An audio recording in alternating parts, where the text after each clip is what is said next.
Hello friend, this is Sunil Shekhar और आप देख रहे हैं सुनील से स्कूल ऑफ प्रोग्रामिंग। फ्रेंड, जैसा कि आप जानते हैं कि हमारी सीएसएस और जावास्क्रिप्ट की सीरीज चल रही है जो कि फुल स्टैक डेवलपमेंट तक होगी। तो आज के इस वीडियो में हम जावास्क्रिप्ट के एक एडवांस और कंफ्यूजिंग टॉपिक को ले रहे हैं जिसका जो कि है pure functions. Friends, pure functions interview के पर्सपेक्टिव से एक बहुत इंपॉर्टेंट टॉपिक है क्योंकि बहुत सारे इंटरव्यूज़ में जावास्क्रिप्ट में प्योर फंक्शंस को पूछा जाता है। तो आज के इस वीडियो में हम डिटेल में जानेंगे कि प्योर फंक्शंस क्या होते हैं, प्योर और इम्प्योर फंक्शंस में क्या डिफरेंस होता है, कैसे यूज़ किया जाता है प्योर फंक्शंस को और क्या बेनिफिट्स हैं प्योर फंक्शंस को यूज़ करने के। और इसके अलावा वीडियो के एंड में हम इंट्रोडक्शन लेंगे फंक्शनल प्रोग्रामिंग का और फंक्शन कंपोजिशन का। तो बने रहिए हमारे साथ और इस वीडियो को एंड तक देखिए। तो शुरुआत करते हैं इस वीडियो की। तो पहले हम समझते हैं कि एक प्योर फंक्शन क्या होता है। इसके लिए थोड़ा सा हम इसको डिफाइन करते हैं कि a pure function always returns the same value given the same arguments. इसका मतलब है कि अगर किसी प्योर फंक्शन को सेम इनपुट दिया जाए तो उससे सेम आउटपुट ही प्रोड्यूस होता है जहां पर भी उसको कॉल किया जाता है। और इसके अलावा जो दूसरा पॉइंट है जो प्योर फंक्शन के बारे में है वो ये है कि प्योर फंक्शन कोई भी साइड इफेक्ट प्रोड्यूस नहीं करता है। तो एक फंक्शन की हेल्प से हम समझते हैं कि प्योर फंक्शन क्या होता है। सबसे पहले आपके लिए मैंने एक फंक्शन यहाँ पर बनाया है ऐड के नाम से, जिसमें हम दो पैरामीटर्स ले रहे हैं ए और बी। और सिर्फ ये फंक्शन क्या कर रहा है कि ए और बी को ऐड करके हमें रिटर्न कर रहा है। तो अब इस फंक्शन को आप जितनी बार भी कॉल करेंगे इसका जो रिजल्ट होगा ये 5 ही प्रिंट होगा। उसका रीज़न ये है कि ये जो फंक्शन है ये सिर्फ ए और बी पर ही डिपेंड कर रहा है, जो कि अगर सेम इनपुट हम इसको दे देते हैं 2 और 3 जो कि हमने यहाँ पर दिया हुआ है और इस फंक्शन में भी हमने 2 और 3 दिया है, तो देख रहे हैं कि आप दोनों ही केसेस में हमें 5 यानी सेम आउटपुट प्रोड्यूस हो रहा है। अगर ये फंक्शन किसी एक्सटर्नल वैल्यू पर डिपेंड करती है, किसी एक्सटर्नल वेरिएबल पर डिपेंड करती है, तो इसका रिजल्ट जो है वो चेंज हो जाता है। एक और भी एग्जाम्पल है प्योर फंक्शन का जो कि अच्छा एग्जाम्पल हो सकता है, वो है आपका मैथ डॉट मैक्स फंक्शन। तो मैथ डॉट मैक्स फंक्शन में अगर आप 1 2 3 इस तरीके से अगर आप पास करते हैं तो आप जानते हैं कि हर बार ये मैक्सिमम वैल्यू को ही रिटर्न करेगा जो कि 3 होगी। आप कितनी भी बार इस फंक्शन को कॉल करेंगे ये आउटपुट चेंज नहीं होगा क्योंकि आप इसमें सेम इनपुट दे रहे हैं। तो इस तरीके से हम समझ सकते हैं कि प्योर फंक्शन वो फंक्शन होते हैं जो सेम इनपुट देने पर सेम आउटपुट प्रोड्यूस करते हैं, यानी किसी भी एक्सटर्नल फैक्टर या किसी भी एक्सटर्नल वैल्यू पर डिपेंड नहीं करते हैं। तो फ्रेंड्स, अब हम समझेंगे कि एक इम्प्योर फंक्शन क्या होता है। देखिए, यहाँ पर हमने एक फंक्शन बनाया है जिसमें एक मैंने ग्लोबल वेरिएबल लिया है काउंट के नाम से और जिसकी वैल्यू को 0 से इनिशियलाइज कर दिया है। इसके बाद ये एक फंक्शन बनाया है मैंने जिसका मैंने नाम दिया है शो वैल्यू और इसके अंदर एक पैरामीटर दिया है ए। अब ये फंक्शन क्या कर रहा है कि ये इस ग्लोबल वेरिएबल काउंट की वैल्यू को यूज़ करता है और जो ए जो हमने यहाँ पर पास किया है उसको काउंट में ऐड करके हमें काउंट को रिटर्न कर देता है। तो अब जब हम इस फंक्शन को कॉल करते हैं तो आपको पता है कि प्योर फंक्शन के केस में क्या होता था कि जब हम फंक्शन को कॉल करते हैं और सेम इनपुट प्रोवाइड करते हैं तो हमें सेम आउटपुट ही मिलता है। बट इस केस में क्या हो रहा है कि जब मैं शो वैल्यू को सेम वैल्यू प्रोवाइड करता हूं, दैट इज 2, यहां पर मैं पास करता हूं, तो पहली बार जब ये फंक्शन कॉल होता है तो यहां पर हमें 2 प्रिंट होता है और जब सेकेंड टाइम ये फंक्शन कॉल होता है तो हमें 4 मिलता है। उसका रीजन ये है कि अब ये जो फंक्शन है वो प्योर फंक्शन नहीं रहा क्योंकि ये फंक्शन सोलेली ए पर डिपेंड नहीं करके बल्कि इस काउंट की वैल्यू पर भी डिपेंड कर रहा है जो कि एक ग्लोबल वेरिएबल है। तो अब अगर ये ग्लोबल वेरिएबल की वैल्यू को यूज कर रहा है तो इसके साथ में एक और भी काम कर रहा है, वो ये है कि इस ग्लोबल वेरिएबल की वैल्यू को मॉडिफाई भी कर रहा है। और प्योर फंक्शन और इम्प्योर फंक्शन में जो डिफरेंस है देखिए यहीं पर क्लियर हो जाता है। वो ये है कि एक प्योर फंक्शन ना ही एक्सटर्नल वेरिएबल या फैक्टर को यूज करता है और ना ही एक्सटर्नल वेरिएबल या फैक्टर में वैल्यू को मॉडिफाई करता है या कोई चेंज करता है। तो अब ये जो फंक्शन है वो क्या कर रहा है कि काउंट की वैल्यू को एक्सेप्ट भी कर रहा है और उसको मॉडिफाई भी कर रहा है, जो कि प्योर फंक्शंस के रूल को वायोलेट कर देता है। ओके, तो एक बार फिर से मैं आपको बता देता हूं, क्योंकि ये फंक्शन किसी एक्सटर्नल वैल्यू या किसी एक्सटर्नल फैक्टर पर डिपेंड करता है और उसके साथ ही एक्सटर्नल वैल्यू को किसी एक्सटर्नल ग्लोबल वेरिएबल को चेंज भी कर रहा है, इसलिए ये एक इम्प्योर फंक्शन की तरह काम कर रहा है। तो अब जैसे मैंने आपसे बात किया था साइड इफेक्ट के बारे में, एक बार फिर से हम समझते हैं कि साइड इफेक्ट क्या होते हैं किसी इम्प्योर फंक्शन में। तो देखिए, साइड इफेक्ट जो हैं वो किस किस तरह से प्रोग्राम में आते हैं वो भी हम देखते हैं। तो सबसे पहला जो साइड इफेक्ट है वो ये आता है कि अगर किसी वेरिएबल की वैल्यू, वो वेरिएबल जो कि उस फंक्शन के स्कोप से बाहर है, दैट मीन्स कि वो एक ग्लोबल वेरिएबल है, और कोई फंक्शन अगर उस वैल्यू को चेंज करता है, किसी ग्लोबल वेरिएबल की वैल्यू को चेंज करता है, तो वो फंक्शन एक साइड इफेक्ट कॉज करता है।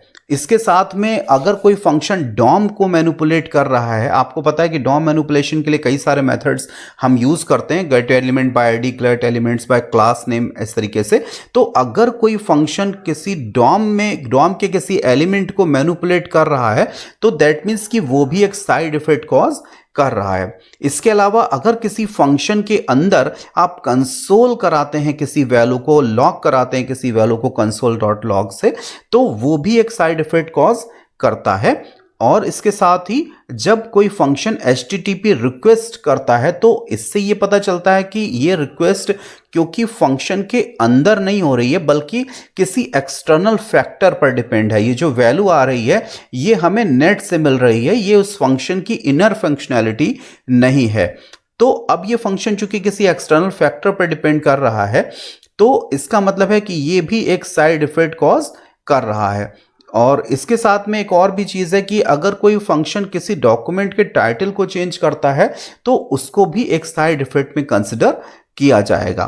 तो इस तरीके से आपने देखा कि कैसे इम्प्योर और प्योर फंक्शंस को हम यूज़ करते हैं। बट अब हम कोडिंग की हेल्प से समझेंगे कि कैसे इम्प्योर और प्योर फंक्शंस को यूज़ किया जाता है। तो सबसे पहले हम बनाएंगे एक प्योर फंक्शन, एक सिंपल ऐड के नाम से फंक्शन बना लेते हैं हम, जिसके अंदर 2 पैरामीटर्स पास कर देते हैं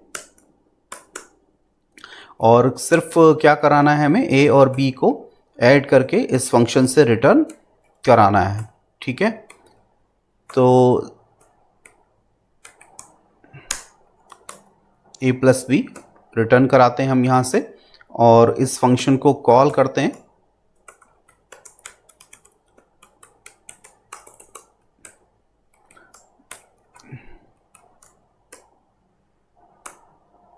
टू और 3 वैल्यू को हम पास करा देते हैं, a की वैल्यू को 2 और b की वैल्यू को 3 पास करा देते हैं।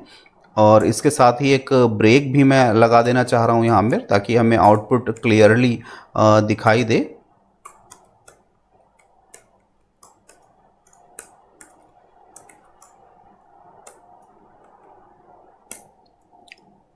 ओके, तो अब हम स्क्रिप्ट बनाना है मुझे।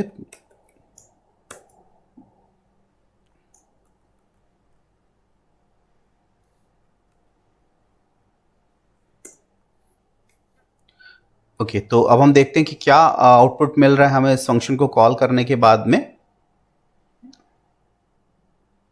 ये देखिए, हमें 5 आउटपुट मिल रहा है इस फंक्शन को कॉल करने पर। तो क्यों हो रहा है ऐसा, हम ज़रा कोडिंग से ऑब्जर्व करते हैं इस चीज़ को। देखिए, एक फंक्शन हमने बनाया है ऐड के नाम से, जिसमें a और b 2 पैरामीटर्स हमने पास किए हैं और a और b का सम हमने रिटर्न कराया है।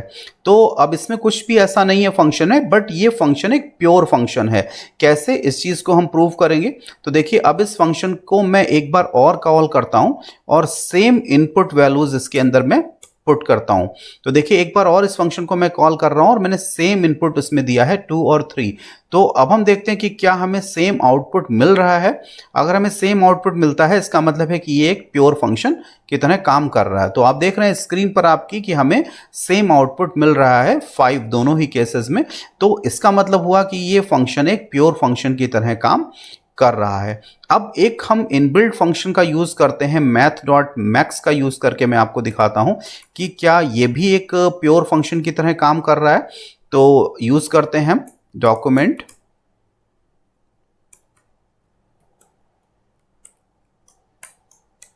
मैथ डॉट मैक्स और इसके अंदर 3 वैल्यूज में पास कर देता हूं 1 2 3।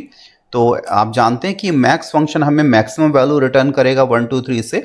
और इस फंक्शन को भी मैं चाह रहा हूं कि मैं एक से ज़्यादा बार मैं कॉल कराऊं ताकि हमें पता चले कि ये फंक्शन हमें सेम आउटपुट रिटर्न करता है सेम इनपुट के साथ में।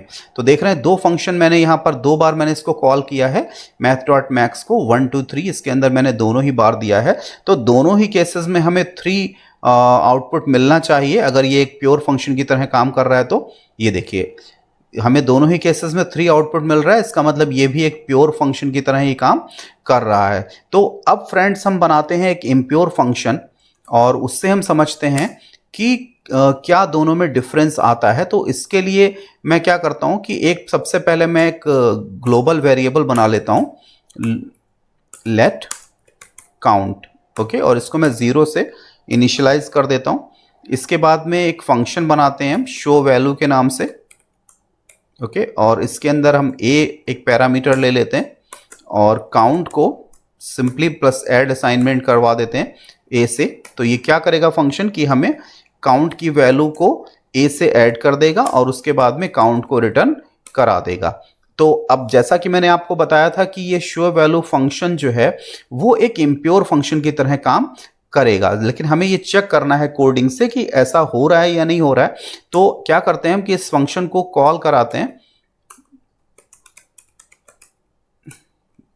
और डॉक्यूमेंट डॉट राइट के अंदर हम इसको लिख देते हैं। तो इससे ये हमें आउटपुट मिल जाएगा सीधे। ओके, और इसके अंदर मैं क्या करता हूं, इसके अंदर मैं पास करा देता हूं 2 को। ठीक है, और एक ब्रेक भी लगा देता हूं तो जिससे कि हमें नेक्स्ट लाइन में आउटपुट मिलेगा, क्लियरली विजिबल होगा।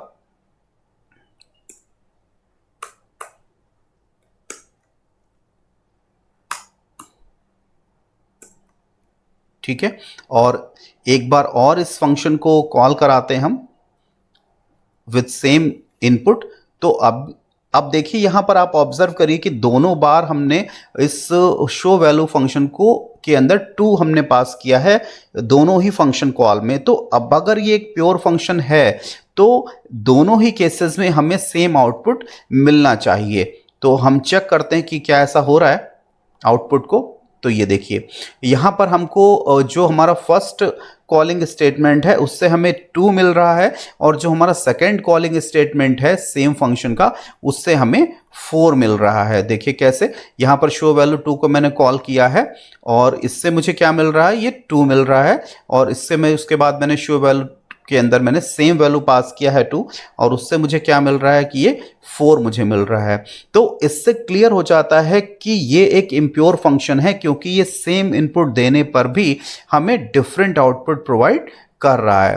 तो इस तरीके से आपने समझा कि प्योर और इम्प्योर फंक्शंस में क्या डिफरेंस होता है। अब अगर मैं एक और फंक्शन कॉल करता हूं मैं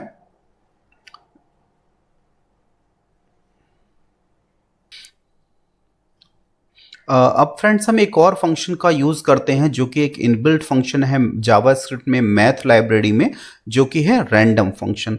तो हम देखते हैं कि क्या ये भी एक इम्प्योर फंक्शन की तरह काम करता है। इसके लिए इस फंक्शन को हम कॉल कराते हैं और आप जानते होंगे कि रैंडम फंक्शन हमें रैंडम नंबर्स जनरेट करके देता है। तो मैथ डॉट रैंडम को कॉल कराता हूँ मैं और सिंपल इसको कोई आर्गुमेंट नहीं पास करते हैं, सिंपली इसको कॉल करा देते हैं और एक ब्रेक लगा देता हूं मैं ताकि नेक्स्ट लाइन में आउटपुट हमें मिल जाए। ओके, तो ठीक है, तो इसको मैं कॉल कराता हूं, देखते हैं कि हमें क्या आउटपुट मिलता है। ओके तो ये हमें एक रैंडम नंबर जनरेट करके दे रहा है आपके सामने स्क्रीन पर। और अब अगर हम इसको दोबारा से कॉल कराते हैं इस फंक्शन को मैथ डॉट रैंडम को, तो हम देखेंगे कि क्या हमें सेम आउटपुट मिल रहा है दोनों ही केसेस में। ओके तो ये देख लीजिए आपको कि हमें सेम आउटपुट नहीं मिल रहा है बल्कि डिफरेंट आउटपुट मिल रहा है। इसका रीज़न ये है कि मैथ डॉट रैंडम फंक्शन जो है वो भी एक इम्प्योर फंक्शन है। तो ये चीज़ क्लियर हो गई आपको कि इम्प्योर फंक्शन और प्योर फंक्शंस में क्या डिफरेंस होता है। तो फ्रेंड्स अब हम अपने नेक्स्ट टॉपिक के बारे में बात करते हैं जो कि है बेनिफिट्स ऑफ प्योर फंक्शंस। तो इसमें जो सबसे पहला पॉइंट है वो है प्रेडिक्टेबिलिटी। आप प्रेडिक्ट कर सकते हैं, चूंकि आप सेम इनपुट देने पर pure function same output produce करते हैं, तो आप प्रेडिक्ट कर सकते हैं आउटपुट को। और इसके साथ में दूसरा जो पॉइंट है वो है इजी टू टेस्ट, क्योंकि सही आर्गुमेंट्स देकर आप आउटपुट को वेरीफाई कर सकते हैं। और इसके साथ ही प्योर फंक्शंस कोई साइड इफेक्ट कॉज नहीं करते हैं, इसलिए आपको टेस्ट में क्लीनअप ऑपरेशंस को अरेंज करने की ज़रूरत नहीं होती है। इसके अलावा एक थर्ड पॉइंट जो कि मैं जोड़ना चाहता हूँ इसमें वो ये है कि फंक्शन कंपोजिशन आसान होता है प्योर फंक्शंस के साथ में। आप सिंपल प्योर फंक्शंस को ऐड करके कॉम्प्लेक्स फंक्शंस बना सकते हैं। तो जिनको फंक्शन कंपोजिशन के बारे में आइडिया नहीं है उनको मैं बता देता हूं कि दो फंक्शंस को ऐड करके किसी तीसरे फंक्शंस को बनाना, इसको फंक्शन कंपोजिशन कहा जाता है। जैसा कि मैंने आपसे कहा था कि वीडियो एंड करने से पहले मैं आपको फंक्शनल प्रोग्रामिंग का थोड़ा सा इंट्रोडक्शन दूंगा। तो मैं आपको बता देता हूं कि फंक्शनल प्रोग्रामिंग एक ऐसी प्रोग्रामिंग है जो कि सपोर्ट करती है एक्सप्रेशंस और फंक्शंस को without mutating state and data. और दूसरी एक और भी चीज़ है कि फंक्शनल प्रोग्रामिंग में हम फ्लो कंट्रोल स्टेटमेंट जैसे कि फॉर, वाइल, इस तरह के स्टेटमेंट्स को जो कि कोड को समझने में मुश्किल बनाते हैं उसको हम अवॉइड करते हैं, और जिससे कि कोड हमारा ज़्यादा से ज़्यादा बग फ्री हो जाए। इनकी जगह पर हम हम मैथमेटिकल फंक्शंस का यूज़ करते हैं। और आप भी अगर आप फंक्शनल प्रोग्रामिंग को आप सीखना चाहते हैं तो कई सारे ऑप्शंस अवेलेबल हैं, जैसे कि आप लिस्प है और हैस्केल है, जावास्क्रिप्ट भी और पाइथन दोनों ही फंक्शनल प्रोग्रामिंग को सपोर्ट करते हैं। तो आप चाहें तो किसी भी फंक्शनल प्रोग्रामिंग को समझकर इसको आगे बढ़ा सकते हैं। और मैं अपने नेक्स्ट वीडियो में फंक्शनल प्रोग्रामिंग को और ज़्यादा डिटेल में एक्सप्लेन करूँगा। तो मिलते हैं किसी नेक्स्ट वीडियो में। अगर आपको ये वीडियो पसंद आया हो तो अपने फ्रेंड्स के साथ में इसको शेयर कीजिए, लाइक कीजिए, चैनल को सब्सक्राइब कीजिए अगर आपने अभी तक सब्सक्राइब नहीं किया है। और क्योंकि ये कोर्स हमारा बिल्कुल फ्री ऑफ कॉस्ट है और इसको फुल स्टैक तक हम कंप्लीट करेंगे। तो मिलते हैं नेक्स्ट वीडियो में, तब तक के लिए गुड बाय, अपना ध्यान रखिए।